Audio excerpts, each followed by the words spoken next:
Olá, boa tarde. Começa agora ao vivo aqui na Rede Petrópolis de Televisão, canal 10 via Tech Cable, o programa Trabalhador em Foco. Esse programa que é uma realização do Movimento Sindical de Petrópolis através da união de 14 sindicatos que fazem com que eu tenha a oportunidade de levar para você e de casa informações irrelevantes e precisas com entrevistados de qualidade sobre o dia a dia de todos nós, trabalhadores. No programa de hoje eu vou conversar com o Robson Leite e a gente vai falar sobre um assunto que a gente já chegou a falar aqui no programa, tem mais ou menos uns 3 anos e que é muito importante, a gente sempre está levantando, que é a situação análoga à escravidão. E aí você vai me perguntar, mas a escravidão não acabou há 130 anos? Será mesmo? Fica com a gente que a gente volta rapidinho.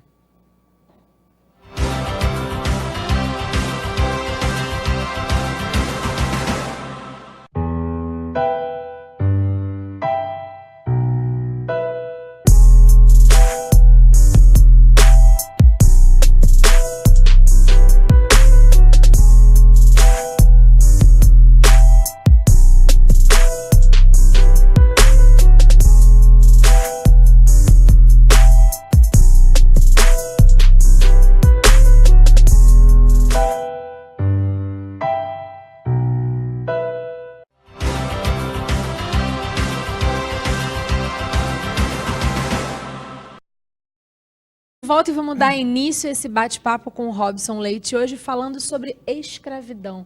Afinal de contas, Robson, seja muito bem-vindo acima de tudo. E assim, escravidão, o que é? E ainda existe? A gente costuma dizer, né? Eu fui superintendente do Ministério do Trabalho no governo Dilma, né, fiquei até o momento, saí junto com ela, né, nessa situação que impuseram ao Brasil, né, lamentavelmente, e nós chamamos de trabalho análogo à escravidão, né? E, infelizmente, é uma realidade. E quando a gente pensa nessa situação, trabalho análogo à escravidão, a primeira imagem que vem à nossa cabeça é no interior, em fazendas. Isso é verdade, isso acontece também. Mas nós temos uma incidência muito forte no Rio de Janeiro, sobretudo, do trabalho escravo urbano, que são imigrantes, normalmente, trazidos ilegalmente para o Brasil, e há uma conexão aí dessa questão do trabalho análogo à escravidão com o tráfico humano, né, com quadrilhas internacionais de tráfico humano, uma coisa assim horrorosa. Normalmente são chineses, é onde tem a maior influência, e isso acontece porque a questão da língua, né? Pouca gente fala mandarim, né? Então, a nossa maior arma é exatamente o esclarecimento, a divulgação.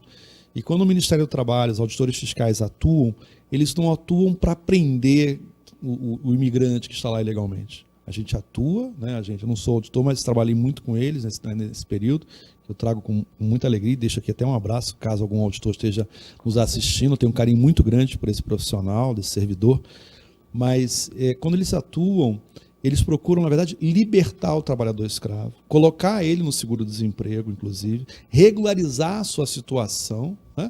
E punir, sim, o empregador, né? Quem emprega, quem comete o crime. E é crime. É importante falar sobre isso. Está cometendo um crime.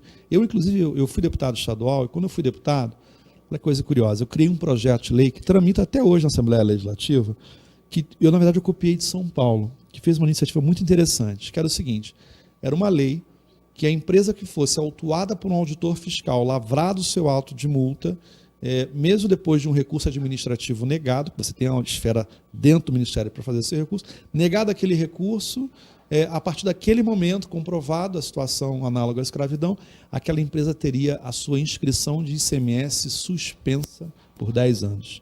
Significa dizer que aquela empresa não iria mais funcionar. Isso reduziu drasticamente o trabalho escravo em São Paulo.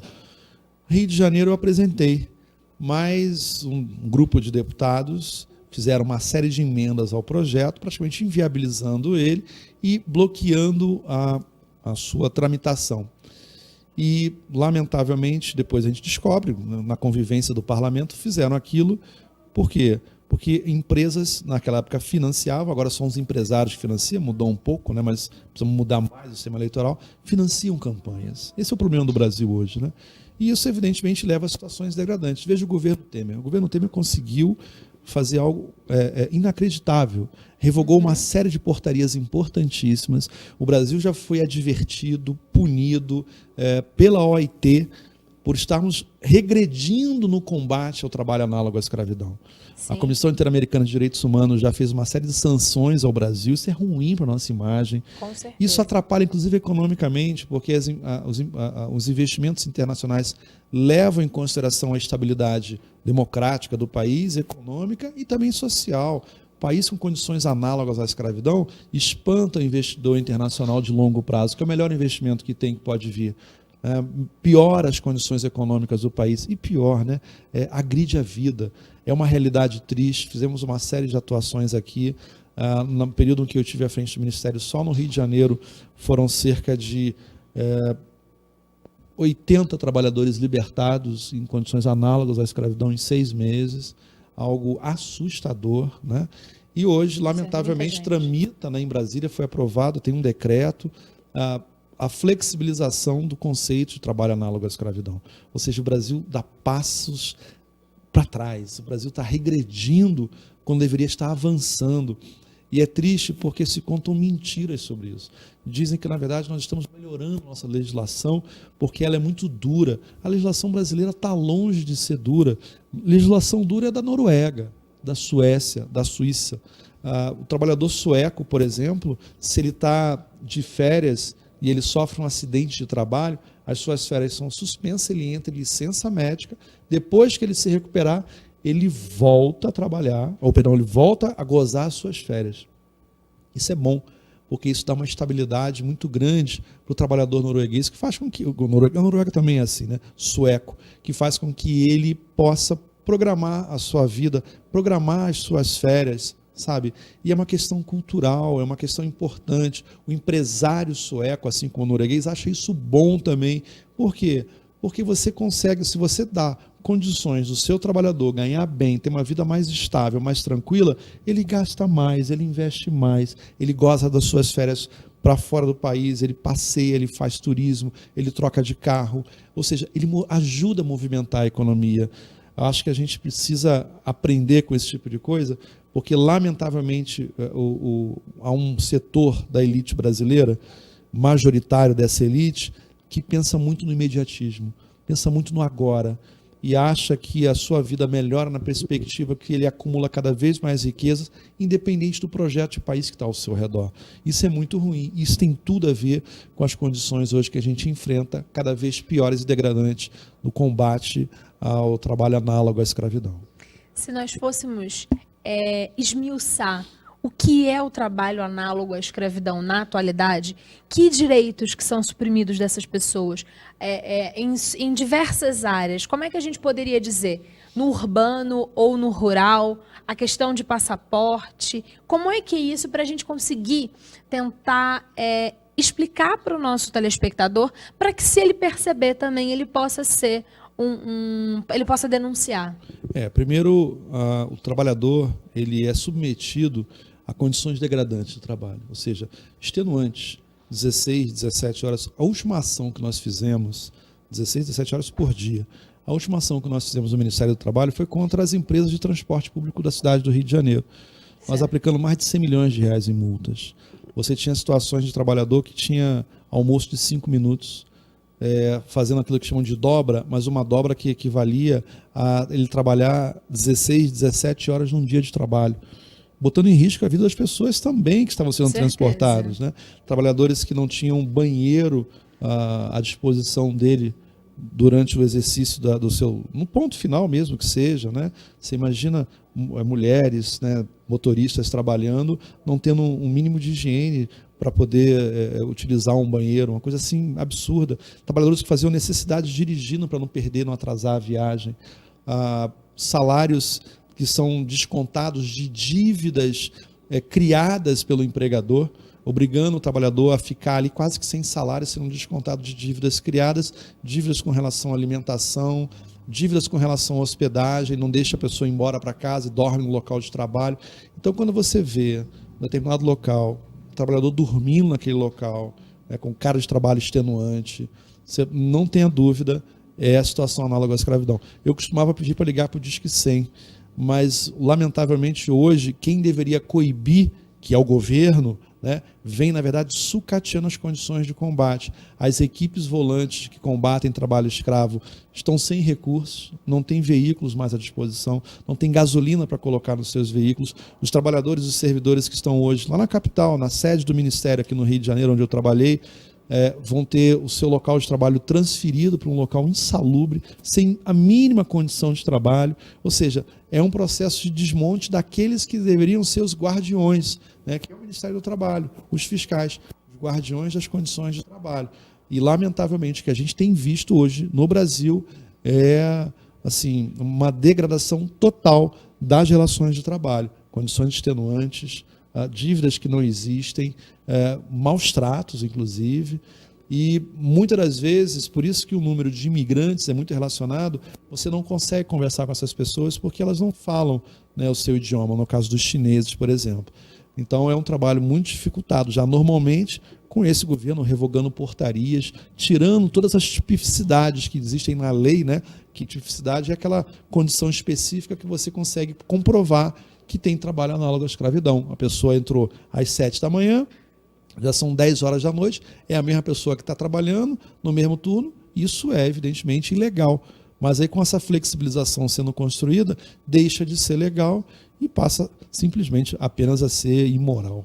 Que, aliás, talvez seja a melhor palavra para o momento político que a gente vive no Brasil, que é de profunda retirada de direitos e piora nas condições. E detalhe, Carla, importante, a pobreza alimenta essa situação.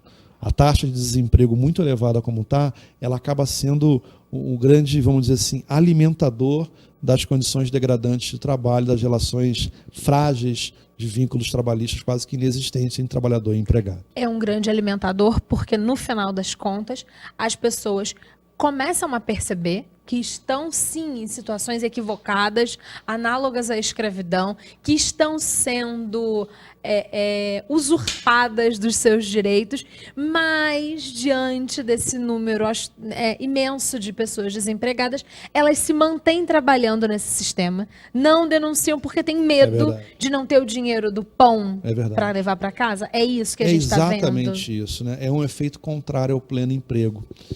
Um dos grandes componentes de 2013 e 2014, quando nós alcançamos a taxa, quando eu estive em Portugal no ano passado, quando eu conversei com amigos e parentes em Portugal, dizendo que no Brasil nós chegamos a viver uma taxa de desemprego de 4,5%, eles não acreditavam.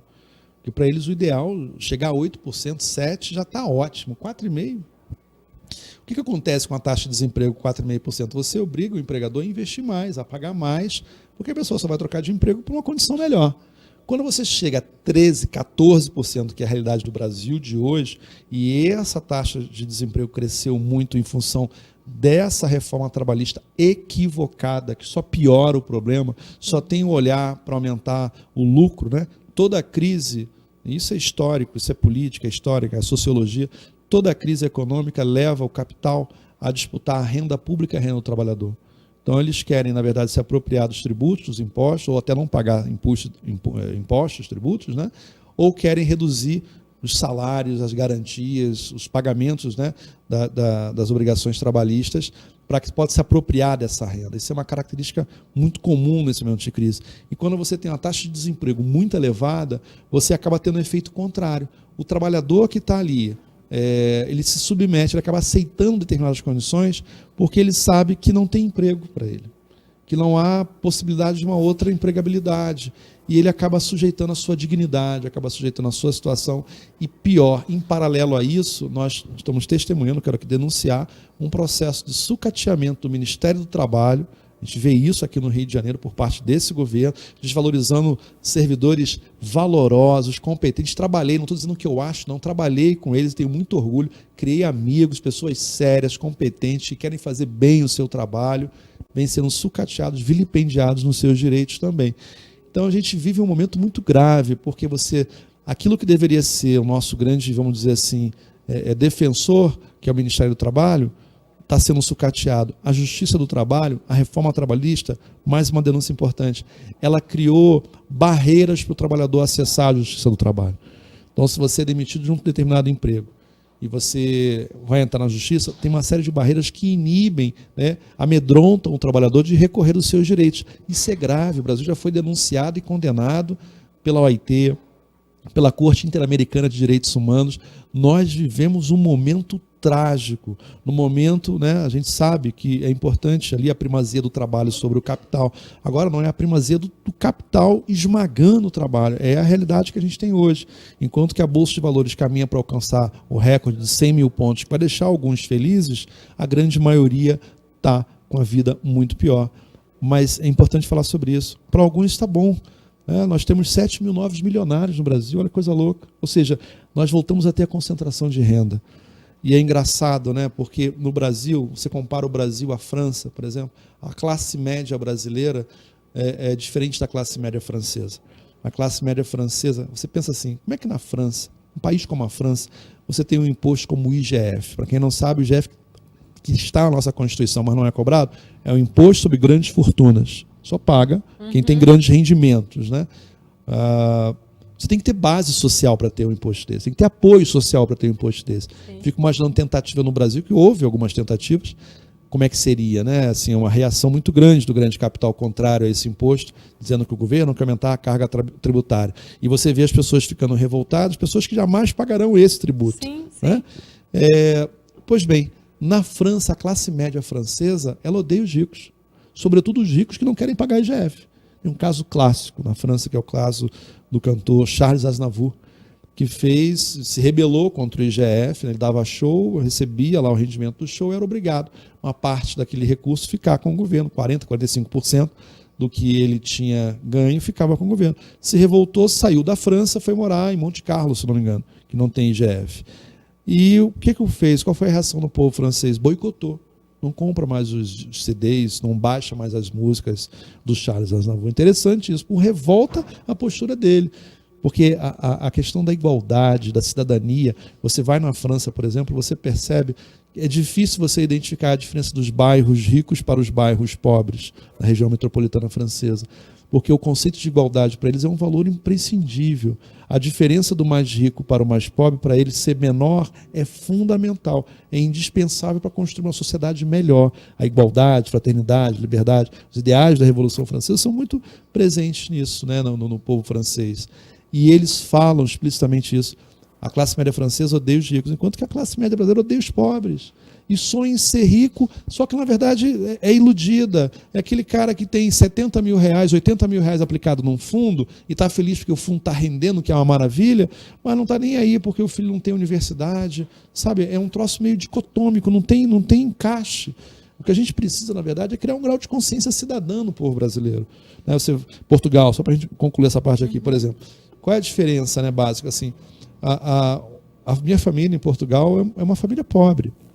São camponeses, né, vivem na agricultura. Só que o pobre, em média, claro que há exceções, mas o pobre em Portugal tem uma vida muito melhor do que o pobre no Brasil, mas muito melhor, não tem nem comparação. Sim. Enquanto que o rico, né, em Portugal e na Europa como um todo, ele tem uma vida inferior ao rico brasileiro. Tem um artigo de um professor alemão extraordinário, me fugiu aqui o nome dele agora, que ele fala que é um professor brasileiro, mas já mora há 20 anos e é alemão, né, filho de alemães, mora lá. Ele escreve o seguinte, né, o rico alemão, a elite alemã são os professores universitários alemães, né, o teto salarial lá são os professores universitários alemães, aqui são os juízes, né, enfim, Sim. Alguns inclusive que ganham auxílio moradia, né, enfim, deixar isso para lá. Mas, e ele diz o seguinte, o artigo dele é o seguinte, o rico alemão limpa a sua latrina. O artigo dele fala sobre essa diferença menor entre os mais ricos e os mais pobres na Alemanha, como é na França, em Portugal, nos países da OCDE de uma maneira geral. E essa diferença é fundamental para você criar esse senso de igualdade, né, eles chamam de, quando eu me confundo com a palavra em francês, né, do igualité, né, de igualdade, de compartilha, de você ter uma sociedade mais justa de maneira geral.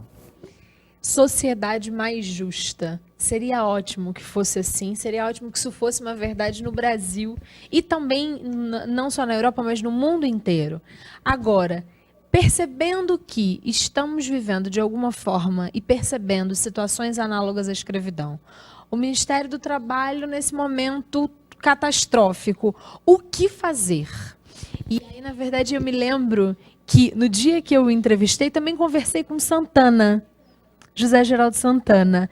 E ele disse que o lugar do povo era na rua. É momento de rua novamente para falar da escravidão, para falar da falta da desigualdade, de todas essas questões que a gente conversou nesse programa? Sem sombra de dúvidas. A gente vive hoje um momento de profunda retirada de direitos. O país piorou, mas piorou muito nesses 2 anos. Muito. E eu quero falar aqui com muita tranquilidade, Carla. O que foi feito no Brasil foi de propósito.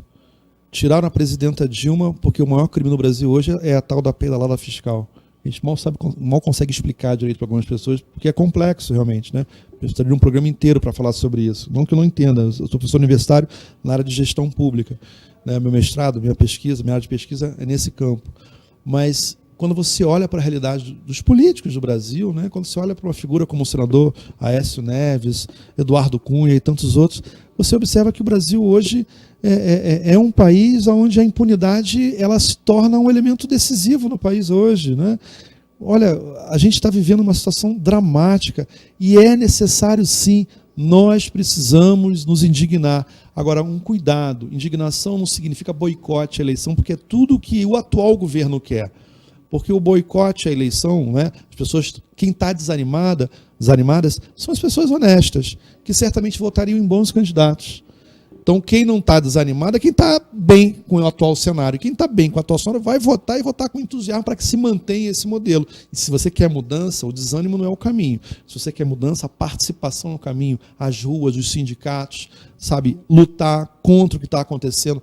Há estados no Brasil que estão melhorando a qualidade de vida. Maranhão. O Maranhão acabou de alcançar, é o país que melhor subiu, né, melhorou o seu IDH, é o país que melhor reduziu a taxa, inclusive combatendo a crise de desemprego. O teto do salário inicial do professor da rede pública no Maranhão é de R$ 5.770. Hoje alcançou esse valor. Quer dizer, é possível. Temos que acreditar, né? Maranhão, que foi dominado pela família Sarney durante tanto tempo. Exatamente. Teve uma mudança agora, é o Flávio Dino, governador do PCdoB, e que não é meu partido o PCdoB, mas eu acho que tem que reconhecer aquilo que é bem feito, sabe? Com certeza. Nós temos que mostrar isso, e isso é fundamental. É lutar, procurar o sindicato, lutar pelos nossos direitos e jamais desanimar, continuar firme na luta. Em caso de perceber situações análogas à escravidão, seja no campo, seja na cidade, em qualquer lugar em que se perceba que o trabalhador está sendo usurpado, o que fazer?